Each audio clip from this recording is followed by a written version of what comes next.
Em 1986, eu estava atravessando uma praça em São Paulo. Eu e minha família morávamos em São Paulo. Tínhamos 2 filhos. E eu, na hora do almoço, eu trabalhava na companhia do metrô. Eu, voltando do almoço, atravessei uma pracinha, ali próximo da Avenida Paulista. E, de repente, uma menina estendeu a mão, assim, uma jovem estendeu a mão na minha frente, colocou uma revista na minha frente. Eu olhei para a capa da revista, e a hora que eu olhei para a capa da revista, eu parei, eu peguei a revista, e eu nem sei como é que eu dei o meu cartão para ela e assinei a revista. Era uma revista Visão. Naquela época existia essa revista chamada Visão. Ela era uma revista semelhante a Isto É, Veja, Época, era esse tipo de revista de notícia. Mas eu fiquei tão impressionado com a capa. A capa tinha um rosto de um menino de rua. Um menino bem pequeno, uma criança pequena, todo sujo, o rosto todo sujo, machucado. E eu fiquei tão impressionado com aquele rosto que eu assinei aquela... Nem falei assim, eu vou pensar, depois eu assino. Não, eu já assinei na hora a revista, nem sei porquê. Tanto é que eu não gostei da revista, depois até cancelei aquela assinatura. Mas eu cheguei em casa, daí eu li depois essa reportagem que falava das crianças abandonadas que viviam nas ruas de São Paulo e de outras grandes cidades. E eu cheguei em casa no final daquele dia e conversei com a minha esposa. Eu falei, eu estou sentindo de adotar uma criança. E ela falou, você sabe que eu estou sentindo a mesma coisa?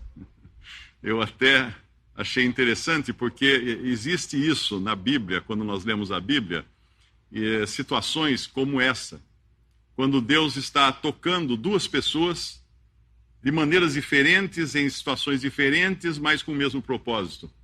Nós encontramos no livro de Atos, no capítulo 10 de Atos, Deus falando levando um anjo, mandando um mensageiro para falar com Cornélio, que era um centurião romano, e preparar Cornélio para receber a mensagem do Evangelho.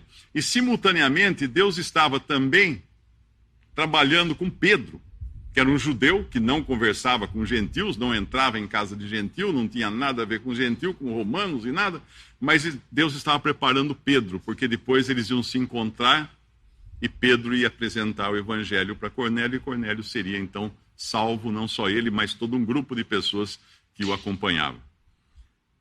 E aí nós conversamos sobre isso, sobre adotar uma criança, ficamos pensando, e aquela conversa foi indo, até que nós pensamos o seguinte, mas nós não estamos adotando uma criança por falta de filho, porque nós tínhamos 2 filhos já, uma menina de 6 anos e um menino de 4. Aí nós pensamos o seguinte, então por que a gente não faz o seguinte, a gente não adota uma criança deficiente? Porque é muito mais difícil, a probabilidade dela encontrar uma família é menor. Então nós não estávamos adotando para ter filhos, nós estávamos buscando um filho que não tivesse pais. Era o contrário a ideia. E aí conversamos bastante sobre isso e pensamos em todas as possibilidades, oramos, começamos a orar. Aí toda noite, quando nós fazíamos a leitura da Bíblia com os nossos filhos, nós orávamos, e esse era um dos motivos principais da oração, todas as noites. E nós nunca contamos nada a ninguém, não compartilhamos essa ideia com ninguém, nem com familiares, nem com irmãos, ninguém. Passaram alguns dias, a gente já, 2 meses na verdade, já tinha firmado essa ideia e achando que, e também não procuramos em lugar nenhum. A gente queria, se for de Deus, vai cair na porta, vai chegar na soleira da porta.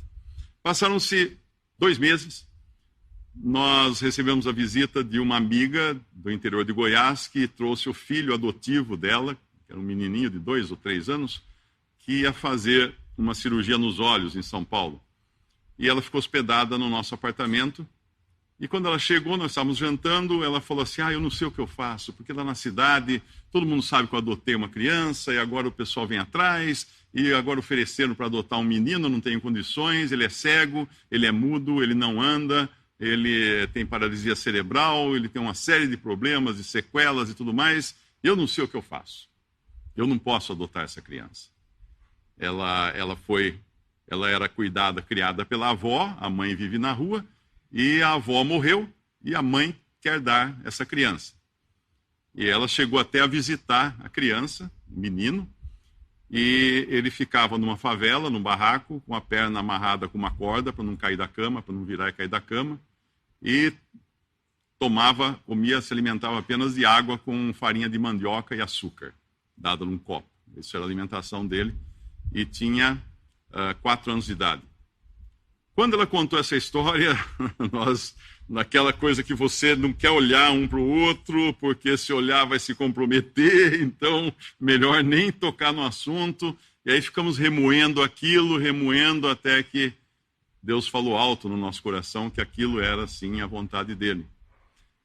E nessa circunstância toda, eu não lembro se foi um pouco antes disso ou depois já de nós termos tomado a decisão, eu me lembro que nós fomos numa reunião, mas ainda assim não contamos para ninguém, nós fomos numa reunião com os irmãos, e um irmão que foi adotado por uma tia-avó, foi criado por uma tia-avó, ele trouxe uma palavra naquela reunião justamente sobre o tema adoção.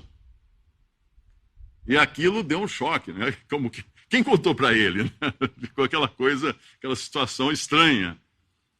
E com todas essas confirmações vindas de Deus, então, um belo dia chega a criança que nós tínhamos encomendado e Deus entregou na soleira da nossa porta. Mais precisamente no aeroporto de Cumbica, em São Paulo, mas é quase a mesma coisa. E aí começou a nossa aventura. E aí hoje nós temos 3 filhos. 2 filhos biológicos, um filho adotivo, que é o Pedro, que tem sequelas, não fala, não anda, não faz nada. Ele é uma pessoa que vive apenas sem interagir, sem fazer nada. E ele ajudou a mudar muita coisa na nossa vida, inclusive na vida dos nossos filhos. A minha filha decidiu por enfermagem, porque ele foi a boneca dela. Ela brincava de pôr roupa, tira roupa, põe roupa, tira roupa, mexe aqui, mexe ali, enfeita, põe fantasia. E ele adorava alguém mexendo com ele. E uma coisa interessante, e hoje é aniversário dele, é o Pedro, ele faz 36 anos de idade. Então, durante todos esses anos, ele fez parte de uma família que ele não teve. E ele é um filho adotivo com todas as regalias de um filho de adoção plena. A certidão de nascimento foi mudada, foi alterada, ele ganhou um novo sobrenome. Os pais na certidão de nascimento são os mesmos pais dos meus outros 2 filhos, os avós são os mesmos avós dos meus outros 2 filhos, então ele tem direito a tudo, herança, etc. E o Pedro é interessante porque onde quer que eu o leve, eu sempre estou levando comigo um pregador do Evangelho. Mas é um pregador mudo, por incrível que pareça, ele é mudo. Ele não fala, mas ele prega o Evangelho mudo. Mas pode alguém pregar o Evangelho mudo? Pode.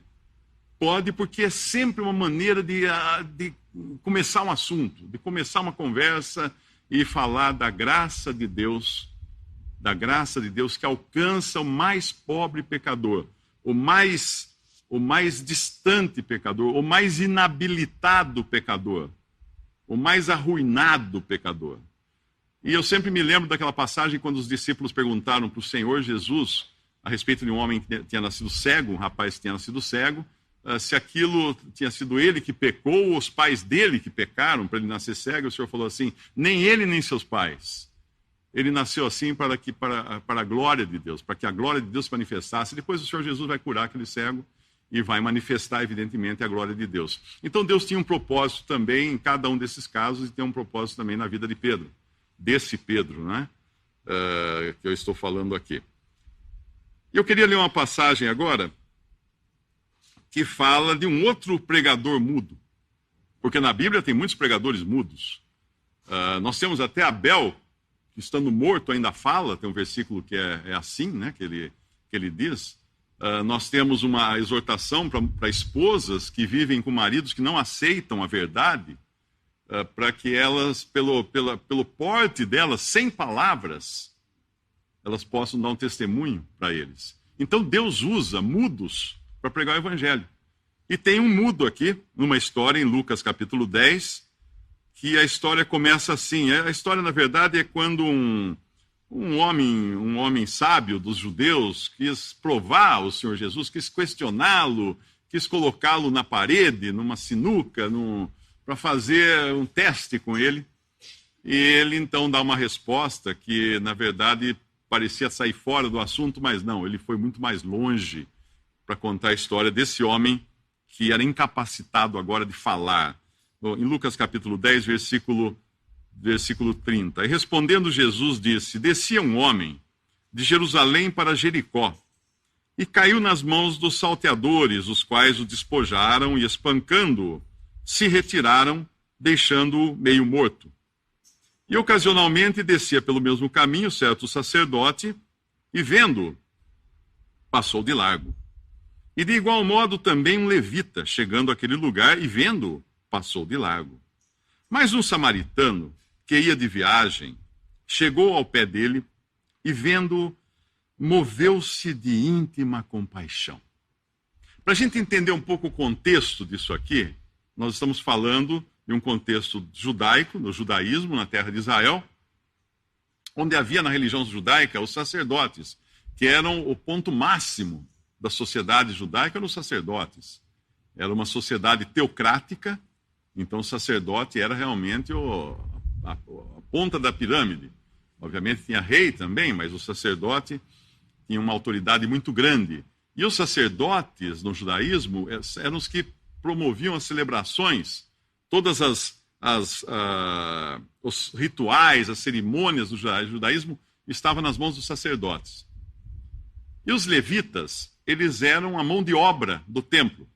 Eram aqueles que cuidavam das coisas. Carrega aqui, leva lá, abre, limpa, fecha, arruma. Eles eram os que cuidavam das obras do templo, das coisas do templo. Um cuidava das cerimônias, outro cuidava das obras religiosas do templo.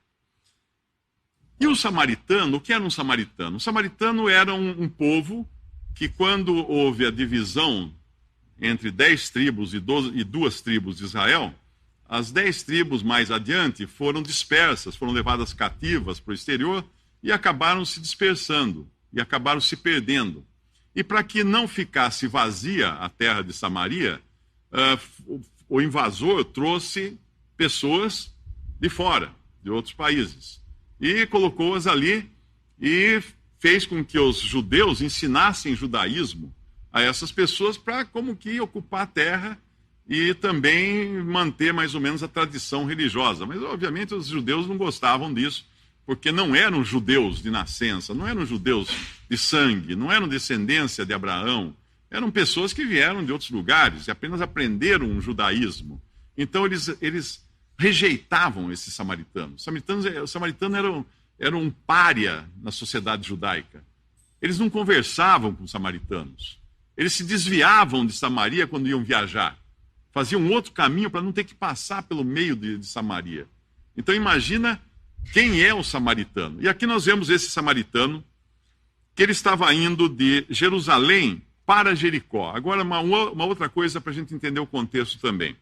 Jerusalém, cujo nome significa paz ou fundamento da paz, é a cidade que Deus escolheu. A cidade que Deus tinha escolhido para colocar o seu nome. E nós vemos esse homem saindo de Jerusalém, indo em direção a Jericó. E Jericó, o nome significa fragrância, aroma. Então nós temos um homem saindo do centro divino, onde Deus havia colocado o seu nome, se afastando desse lugar onde havia o templo, onde havia adoração a Deus, onde Deus havia instituído aquele lugar como um marco na terra de Israel, se afastando em busca de algo para as suas sensações, podemos interpretar assim, porque ele vai para Jericó, que significa fragrância, aroma, cheiro. E uma outra coisa que tem também é Jericó, era uma cidade, foi a primeira cidade que os israelitas encontraram quando eles tomaram a terra de Israel, depois que eles saíram do Egito, libertados por Deus das mãos de Faraó, peregrinaram por 40 anos no deserto, dando voltas, porque eles foram desobedientes a Deus, uma viagem que duraria 11 dias, eles levaram 40 anos para ficar dando voltas no deserto, e quando eles entraram, então, na terra de Israel, eles deram de cara com Jericó, uma cidade fortificada. E Deus, então, fez com que as muralhas de Jericó ruíssem e eles tomassem Jericó. Mas Deus lançou uma maldição sobre Jericó. Uma maldição, para que não fosse reconstruída. E quem reconstruísse ia ser amaldiçoado. Quem perderia um filho no começo, e perderia um filho no fim da construção. E com isso era um lugar amaldiçoado. Não era o melhor lugar para se procurar. Um outro detalhe interessante, eu inclusive hoje lendo sobre Jericó, que eu descobri hoje, Jericó fica a 21 quilômetros de Jerusalém. E quando uma pessoa sai de Jerusalém para ir para Jericó, ela desce 1.100 metros. Então essa cidade tem tudo a ver com nada de bom. Porque ela é uma cidade amaldiçoada, ela é uma cidade que para chegar lá a pessoa tem que descer em relação a Jerusalém. Ela é uma cidade que apela para os sentidos e não para a verdade de Deus e para a paz que Deus estabeleceu por meio de Jerusalém, cidade que significa o fundamento da paz. Então era tudo o contrário uma direção contrária a qual alguém devia ir. Isso nos fala muito do ser humano. O homem se afastou de Deus, se afastou do lugar de bênção, se afastou do lugar de paz quando caiu em pecado. Quando lá no Éden, Adão e Eva desobedeceram a única ordem que Deus havia colocado, de não comer da árvore do conhecimento do bem e do mal. Eles comeram, desobedeceram, se rebelaram contra Deus, o pecado entrou no mundo e a partir de então todos nascem pecadores. Se alguém aqui já teve dor de dente, é porque é um pecador. Se alguém aqui já teve uma cólica, é porque é um pecador. Se alguém aqui já teve um resfriado, é porque é um pecador. Se alguém aqui pode morrer, é porque é um pecador. E se alguém aqui já teve maus pensamentos, é porque é um pecador. Então, o pecado é uma coisa mais ou menos assim, é uma raiz, é um erro no DNA humano, vamos chamar assim, é uma distorção genética espiritual no ser humano. Vamos usar essas palavras, que daí a gente fica mais ou menos dentro do nosso tema, inclusive, porque quando eu falo do meu filho Pedro, o Pedro é um exemplo também do homem pecador, porque ele tem um defeito genético que o impossibilita de fazer todas as coisas normais. Se ele for deixado sozinho, ele morre. Ele não sabe procurar uma água para beber, ele não sabe procurar uma comida para comer, ele não sabe fazer nada, ele morre. Morre de inanição. Se ele for cair, ele não tem reflexo. Eu me lembro uma vez até, quando eu cheguei aqui na frente, ele era bem pequenininho ainda, ficava num daqueles carrinhos tipo guarda-chuva, né? E eu parei o carrinho e travei, mas acho que eu travei mal a rodinha do carrinho e fui abrir o portão. Quando eu fui abrir o portão, o carrinho andou e foi em direção ao meio-fio e caiu no meio-fio e virou e caiu de frente. E ele deu com o rosto no asfalto, não teve nem reflexo de colocar as mãos na frente como qualquer criança normal teria, porque é totalmente indefeso. Essa é a figura, quando eu falo que é um pregador mudo, porque ele mostra como somos nós aos olhos de Deus. Totalmente deficientes, incapazes, sem saber o que fazer, e precisamos de alguém para cuidar de nós. Essa é a condição do ser humano. E aqui nesse caminho, nós encontramos esse samaritano que era desprezado pelos judeus, e ele é assaltado, então.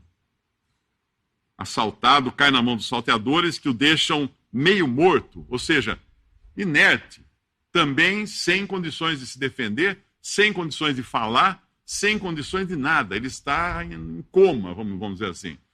Deixaram ele em coma, como ficam em coma pessoas que são espancadas, que são linchadas, às vezes pegam lá, o sujeito está em coma, às vezes fica uma semana, um mês desacordado, está em coma. E assim estava esse samaritano. Esse homem que estava indo de Jerusalém a Jericó. E então vem um samaritano para cuidar dele. E o samaritano é o único que não se desvia dele. O sacerdote se desviou. Por quê? Porque a religião não pode ajudar ninguém. As cerimônias não fazem nada por ninguém. São coisas vazias. Não servem para nada. Toda aquela pompa de cerimônia religiosa não adianta nada. O levita também não ajudou. Porque o levita representa as obras, as boas obras, as obras religiosas não podem fazer nada pelo pecador caído, inerte no chão, sem condições de se levantar. Mas um samaritano, um maldito, aos olhos dos judeus, esse para ajudar. E o mais incrível de tudo, que se um sacerdote representa a religião, com as suas cerimônias, com seus rituais, e um levita representa as obras religiosas que os homens fazem na tentativa de se aperfeiçoarem, de melhorarem aos olhos de Deus, o samaritano representa aquele que é repudiado, que é desprezado por todos. Ele representa o Senhor Jesus. Tem um versículo em João capítulo 8, 48, que diz assim: os judeus dizem para ele: não dizemos nós bem que és samaritano e tens demônio? Chamaram o Senhor Jesus de samaritano endemoniado. Mas é esse que vai, agora em figura, em tipo, que vai parar para ajudar esse homem caído, esse homem inerte no chão. Quando nós vemos a continuação aqui de Lucas 10, versículo 33, diz assim: mais um samaritano que ia de viagem chegou ao pé dele e, vendo-o, moveu-se de íntima compaixão e, aproximando-se, atou-lhe as feridas, deitando-lhes azeite e vinho, e, pondo-o sobre a sua cavalgadura, levou-o para uma estalagem e cuidou dele. Jesus fez isso, será? Fez. O Senhor Jesus, lá no livro do profeta Isaías, no capítulo 53, que fala que viria esse, que seria o Salvador, tem um versículo que diz assim: ele foi ferido por causa das nossas transgressões e moído por causa das nossas iniquidades. O castigo que nos traz a paz estava sobre ele, e pelas suas pisaduras fomos sarados. Essas ataduras que o samaritano coloca sobre o homem caído agora, representam a obra de Cristo feita em prol do pecador.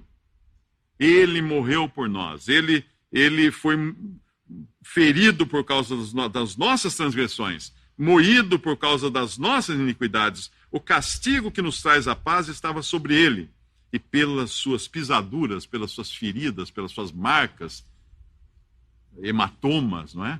Fomos sarados. Isaías 53, 5.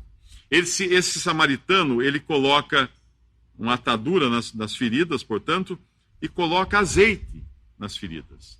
E na Bíblia nós sabemos que o azeite tem é o símbolo também, serve de símbolo do Espírito Santo. E essa é a aplicação que esse samaritano faz, então, naquele homem caído e ferido.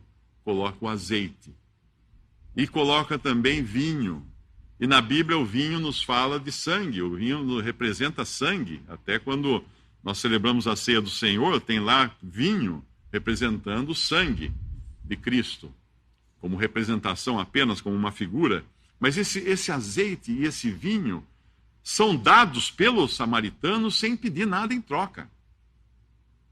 Ele cura aquele homem, ele trata as feridas daquele homem, mas ele não vai cobrar nada por isso. Porque o homem não tem condições de pagar nem de restituir. Para começar, ele foi assaltado. E existe um assaltante no mundo que despoja as pessoas. Esse assaltante é Satanás. Satanás realmente é aquele que assalta, que tira das pessoas toda a felicidade, toda a alegria, toda a paz, porque ele sabe que as pessoas estão sujeitas ao pecado. E ele se aproveita disso e toma conta. E quando a Bíblia descreve o estado do homem pecador, diz que é alguém que está preso nas masmorras de Satanás, preso nas trevas de Satanás. Alguém que está sendo manipulado por ele. A pessoa pensa que está livre, mas está andando como um marionete, segundo os seus próprios pensamentos, segundo as suas próprias vontades, e as pessoas são, por natureza, filhos da ira, porque são pecadoras. Você não precisa fazer nada para ser uma pessoa perdida, para ser uma pessoa a ser condenada no final, no juízo eterno de Deus. Você não precisa fazer nada. Basta ser você. Basta ter nascido nesse mundo. Entramos no mundo já destinados à perdição.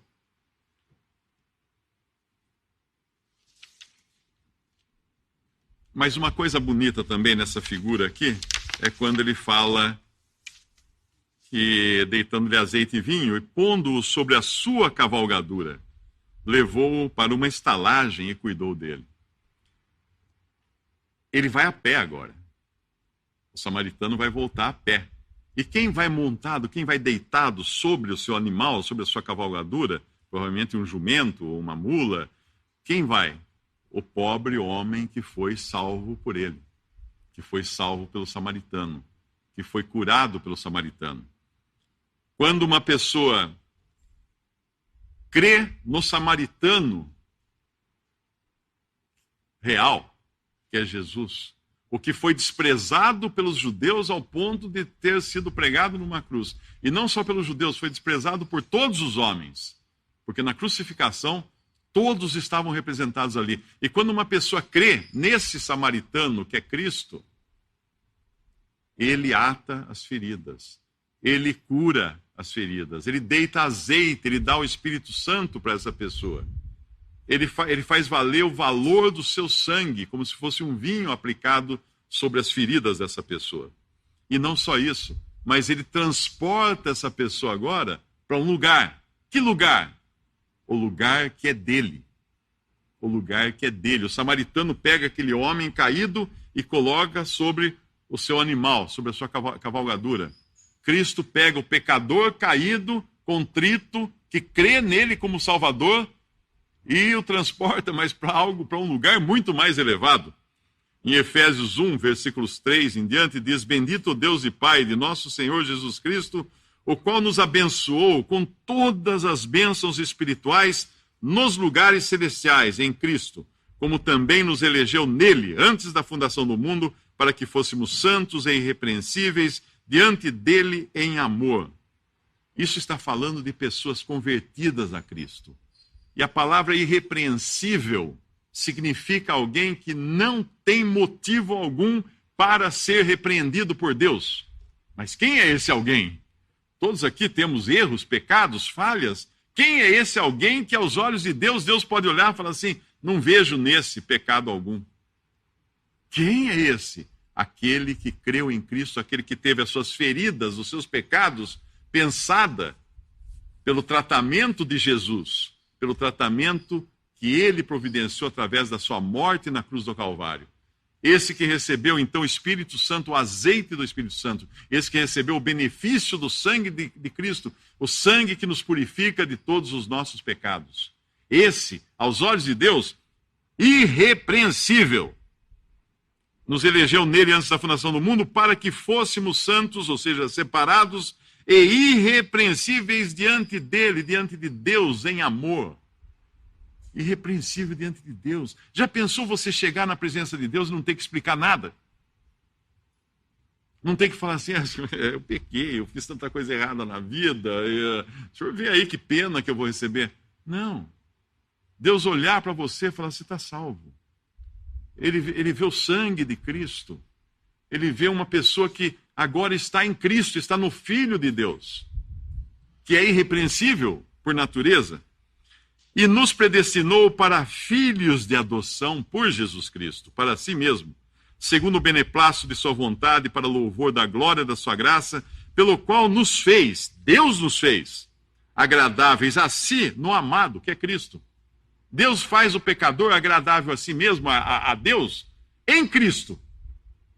Em Cristo. É como se ele trocasse os óculos. De repente ele está vendo um pecador perdido, sujo de pecados. Essa pessoa creu em Cristo como Salvador, ele coloca os olhos, ele vê alguém que está em Cristo agora. Essa pessoa não pode estar suja, porque ela está em Cristo. Não porque ela se esforçou para se limpar, porque ela está em Cristo. Para filhos de adoção, e depois fala no versículo, na continuação do versículo, em quem temos a redenção pelo seu sangue, a remissão, a retirada, a arrancada das ofensas, segundo as riquezas da sua graça, da graça de Deus, não da graça nossa. Agora veja bem isso. Filhos de adoção. Mas não é só um filho de adoção. Deus não adota um filho. Deus não pega a guarda do filho. Quando uma pessoa se converte a Cristo, ela vai se tornar filho de Deus. Mas não é uma guarda provisória, algum tipo de... que Deus vai ser não um pai, mas vai ser apenas um guardador dessa criança. Não. Deus se torna pai, ou melhor, a pessoa se torna um filho de Deus, uma filha de Deus. Volta à história agora. Volta, rebobina a fita. Quando nós encontramos uma criança totalmente incapaz e a adotamos como filho, eu pergunto, o que esse menino fez para merecer ser adotado como filho? Nada. Nada. Nada. E nós, como pais falhos, pais maus, pais cheios de defeitos e de falhas, adotamos um filho. Agora imagina Deus. Imagina Deus quando Ele adota uma pessoa por filho. Imagina Deus, o que Ele faz. Uma pessoa que tem um filho deficiente na família sabe que tem custos maiores, às vezes, do que os outros filhos. Cuidados, atenção, tem uma série de necessidades que você tem que atender. Mas isso ele não pode pagar. Porque isso chama-se graça. Isso chama-se um presente. Quando uma pessoa crê em Jesus como Salvador, Deus dá de presente para ela a salvação e uma certidão de adoção plena. Eu me lembro até o dia que nós fomos fazer a documentação final, passou algum tempo, né? Tem um processo para você chegar à adoção definitiva, plena, que o juiz escreve na margem do livro onde é feita a mudança de nome, a mudança de pais, de avós, toda a descendência, a ascendência da criança, ele anota na margem o seguinte: é vedada a revelação de quem era essa pessoa antes. Ninguém pode dizer quem foi ele antes de ser adotado. Olha que coisa interessante. Porque mudou, é uma outra pessoa agora, com uma outra identidade, uma outra família, outros pais, outros avós. Ninguém pode levantar o passado e querer trazer à tona. Isso é legal. A mesma coisa Deus faz com um que ele adota como filho, que acaba se tornando um filho pleno, porque tem também agora, faz parte da família de Deus e é co-herdeiro com Cristo de todas as bênçãos que pertencem a Cristo, de todas as riquezas que são de Jesus, de tudo que é do Filho de Deus, de Cristo, o Filho de Deus, Deus e homem. Os salvos por Cristo são co-herdeiros. Não tem metade da herança, não tem uma parcela. Co-herdeiros, juntamente com Cristo. Veja que coisa tremenda. Eu pergunto, você tem isso? Você desfruta disso? Você já é um membro da família de Deus? O que precisa para entrar na família de Deus? Eu preciso ser bom, eu vou mudar de vida a partir de hoje, eu vou procurar uma religião, vou ser bom, vou dar esmola, vou fazer isso. O meu filho nunca deu esmola para ninguém. E nós o adotamos mesmo assim. Pelo contrário, uma vez eu estava no supermercado, parei a cadeira de rodas dele, fui pegar umas coisas e de longe eu ficava observando. Aí veio uma senhora bem velhinha assim, abriu a bolsa, tirou um dinheiro, pegou a mão dele e pôs na mão dele. Aí quando eu fui lá, eu olhei e falei, bom, não vou nem ir lá falar nada para ela, né? Porque ela deu uma esmola, ela pensou que ele fosse um mendigo ali no supermercado, ela deu uma esmola, colocou na mão dele. Mas ele não pode dar esmola para ninguém, ele não pode fazer nada para ninguém, ele é totalmente incapaz. Ele depende de graça, ele depende de um presente, ele depende de alguém que o adote. Caso contrário, ele não pode fazer nada. Ele não pode se tornar filho por si mesmo. Da mesma forma como nós não conseguimos, nós não nos tornamos filhos de nossos pais por nós mesmos. Ninguém aqui falou assim, um dia eu não existia ainda, mas ele falou assim, acho que eu vou nascer. Não, foi toda uma obra de Deus. E o novo nascimento e a conversão a Cristo é tudo uma obra de Deus. E tudo que vem no pacote é presente. E presente você não paga. Em Romanos 6,23 fala, porque o salário do pecado é a morte. Salário. Salário é o pagamento de algo pelo que você faz. O que você faz e o que você é. Pecador que só peca. O que você merece no final do mês? Morte. Porque esse é o salário. Não pode reclamar que não foi pago. Vai receber salário, morte. O salário do pecado é a morte. Mas o dom gratuito, o presente grátis de Deus é a vida eterna em Cristo Jesus, nosso Senhor. Você não pode pagar por um presente, né? Você chega em casa e chega para as crianças e fala assim, criançada, hoje o papai ou a mamãe vai dar presente para vocês. Vocês querem ganhar presente? Oba! Queremos ganhar presente, queremos presente, queremos presente. Tá bom, primeiro vocês vão lavar a calçada, vão lavar o carro, vão limpar os vidros, vão passar aspirador na sala, vão fazer o almoço, a janta, preparar a lição, lavar a roupa, passar. Mãe, isso não é presente, mãe. Isso está me parecendo salário. Você vai dar um salário para a gente? Vai contratar? Não, vai nos contratar, então, para fazer serviços domésticos? Eu quero, então, que seja registrado no e-social, então, porque tem que ser coisa legalizada, com carteira assinada, então, né? Não é presente, é salário. Não é filho, é empregado. O presente é dado de graça. E só pode ser recebido se for aceito assim, nas condições de presente. Imagina o noivo. Vai pedir a sua noiva em casamento, se ajoelha na frente dela, com aquele... Sempre tem aquela cena de restaurante, em filmes, né? Aquela coisa, abre a caixinha, você quer casar comigo? Esse anel aqui, eu quero dar a você. Ai, que maravilhoso esse anel. Então, eu fiz o crediário no seu nome, viu? Depois você passa lá na loja, você vai ter que pagar tantas mensalidades, brilhante, é caro para burro. Então, eu estou dando... É um presente, mas a carnê é seu.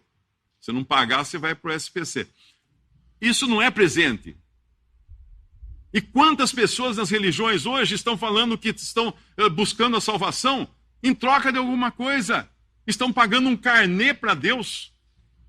Ah, eu quero receber a salvação. Tá bom, eu vou recolher então. Toda semana eu vou fazer isso, vou fazer aquilo, vou fazer boas obras, vou me purificar, vou me para receber. Isso não é graça. A definição de graça é algo que você não pode pagar. É um favor imerecido. Isso é graça. É um favor que Deus faz a você e adota você como filho. Coloca você numa família agora, eternamente nessa família. Às vezes o Pedro faz algumas artes. Às vezes ele passa mal e bota para fora o que comeu. Às vezes ele bota para fora o que comeu por outro caminho. Às vezes ele acorda de manhã, que sonhou que estava visitando a Catarata do Iguaçu, e aí a cama precisa lavar o lençol, botar no sol e aquela coisa toda. Algumas pessoas já entraram em casa e falaram assim, está um cheirinho de urina, não está?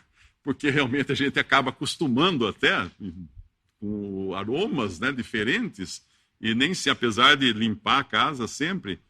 Então ele faz essas coisas, essas artes. Obviamente ele faz sem querer. Eu pergunto, ele pode perder a filiação? Quando ele faz alguma coisa assim, que eu fico muito chateado com ele, eu vou para o cartório, passo lá e falo assim, eu tenho um filho aqui que eu adotei, eu quero desadotar meu filho. Ele vai deixar de ser filho? Não, nunca! Não tem jeito, não tem retorno. É vasilhame sem retorno agora. Não tem volta. E uma pessoa que creu em Cristo como Salvador foi feito filho de Deus. Ah, mas se eu pecar, eu perco a salvação? Ah, claro que você perde. A cada 30 segundos você vai perder a salvação e vai ter que virar filho de novo e deixar de ser filho de novo. Cara, você vai precisar fazer quantas certidões de nascimento repetidas para manter essa salvação sua? Porque é impossível perder essa posição. Jamais, nunca, nunca uma ovelha é tirada das mãos do Pai. Nunca. A palavra nunca é repetida várias vezes nesse sentido. Nunca. Deus, então, nos dá um presente.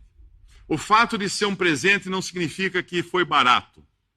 Pelo contrário, foi o presente mais caro de toda a humanidade. custou a vida de Cristo na cruz. Nunca teve um preço mais alto pago por algo como a nossa salvação. E Deus pagou, Cristo pagou. Se é por graça, em Romanos 11, versículo 6, Paulo escreve que se é por graça, já não é pelas obras. De outra maneira, a graça já não é graça. Que parte da graça você não entendeu quando foi naquela religião que lá o padre ou o pastor falou que você tem que perseverar até o fim, que você tem que dar muitos dízimos, que você tem que fazer isso, fazer aquilo. Que parte da graça você não entendeu? Se é por graça, já não é pelas obras. De outra maneira, a graça já não é graça. Ah, mas isso só até a minha salvação. Recebi a salvação, agora tem que zelar por ela. Tem que me esforçar para manter, para merecer ficar com ela, senão perco. Ah, é? E isso enquanto você ainda está em coma? O que você vai fazer? Na continuação da nossa passagem de Lucas, depois que ele coloca o rapaz ferido sobre a sua cavalgadura, levou-o para uma estalagem e cuidou dele. E partindo no outro dia, tirou 2 dinheiros e deu-os ao hospedeiro e disse-lhe, cuida dele. E tudo o que demais gastares, eu te pagarei quando voltar. Eu pagarei quando voltar, se ele gastar alguma coisa aqui. Se ele fizer alguma coisa errada aqui na estalagem, deixa comigo. Ele é responsabilidade minha agora. Eu pagarei quando voltar. E assim Deus faz com cada um que ele salva. Ele salva e ele mantém essa pessoa salva para sempre. Ele mantém essa pessoa eternamente salva. Eu pergunto a você mais uma vez, você tem família? Você tem um pai e uma mãe a quem você possa chamar de pai e mãe? Você foi adotado como filho por alguém? Em qualquer uma dessas situações, isso não é nada comparado com aquilo que Deus está oferecendo a você por graça, pela fé em Cristo. Ninguém pode exigir que uma criança, hoje o Pedro tem 36 anos, deficiente como ele, faça alguma coisa. O máximo que ele aprendeu a fazer foi segurar numa colher, põe um avental na mesa, um prato fundo, dá a colher na mão dele, ele consegue fazer um movimento repetitivo e a gente vai virando o prato, porque senão ele fica passando no mesmo lugar do prato vazio. Ele também tem alguns movimentos que são erráticos, né, sem muito controle. Então, não se pode exigir mais que isso dele. Ele não sabe amarrar o sapato, ele não sabe escovar os dentes, ele não sabe fazer nada disso. Então não se pode exigir nada dele. Só se pode dar a ele, por graça, um lugar na família. É isso que Deus quer fazer com você. Mas você precisa se reconhecer incapaz, totalmente incapaz, como o Pedro é incapaz, como esse homem largado na beira do caminho aqui, estava totalmente incapacitado. Meu convite a você agora é que aceite esse pai amoroso que quer adotar você como filho. Creia em Jesus como seu Salvador e os seus pecados serão limpos. As suas feridas serão atadas. O Espírito Santo de Deus, o azeite, será dado a você gratuitamente e graciosamente. E você já terá um lugar para viver eternamente na glória, na casa do Pai. Esse é o convite que eu faço, mas é um convite que, obviamente, Deus fez há muito tempo. Da mesma maneira que eu contei no início, que enquanto eu pensava, maquinava a ideia de adotar uma criança, Deus estava também mexendo no coração da minha esposa para ela também pensar e maquinar e planejar a ideia de adotar uma criança. Hoje, quando eu vim para cá, eu pensei, eu orei, né, eu oro sempre numa pregação do Evangelho, o seguinte, que Deus prepare o meu coração e a mensagem que eu vou entregar. Deus me prepare a mim para entregar a mensagem, mas que Deus prepare o coração também para receber, porque são 2 polos que vão precisar entrar agora em concordância ou em sincronismo. Um para entregar a mensagem, outro para receber a mensagem. E a obra quem faz é Deus.